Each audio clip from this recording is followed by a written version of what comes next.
ऑस्ट्रेलियामध्ये RSS नाही, ऑस्ट्रेलियामध्ये बजरंग दल नाही, ऑस्ट्रेलियामध्ये विश्व हिंदू परिषद नाही, ऑस्ट्रेलियामध्ये BJP नाही, ऑस्ट्रेलियामध्ये बाबरी मस्जिदचा मुद्दा नाही, ऑस्ट्रेलियामध्ये जय श्रीराम कोणी म्हणत नाही, तरी पाकिस्तानमधला एक जिहादी येतो आणि तिथल्या जिहादच्या नावावर तिथल्या निर्दोष लोकांची हत्या करतो. याच्याहून हे सिद्ध होतं की त्यांच्या नजरेमध्ये सगळे काफिरच आहात आणि तिथे काफिरच राहतात. पण तिथले लोक कधीच त्यांच्या देशाच्या सुरक्षा एजन्सीवर प्रश्नचिन्ह निर्माण करत नाही. तिथले लोक त्यांच्या सरकारवर कधीच प्रश्न उचलत नाही. तिथल्या लोकांनी कधीच म्हटलं नाही की या बीचवर सुरक्षा का नव्हती, कारण तिथले लोक समजदार आणि हुशार आहे. तिथल्या लोकांनी कधीच असं म्हटलं नाही की आतंकवाद्याचा धर्म नसतो. तिथल्या लोकांनी कधी आतंकवाद्याला पाठीमागे घातले नाही आणि का आतंकवाद्याला कधी डिफेंड केलं नाही.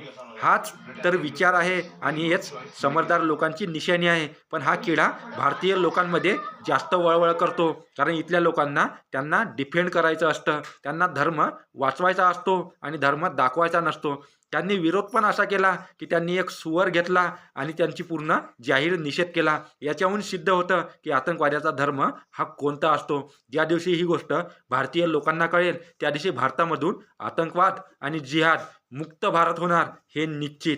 समजून घ्या, समजदार व्हा आणि विचार नक्की करा. राम राम.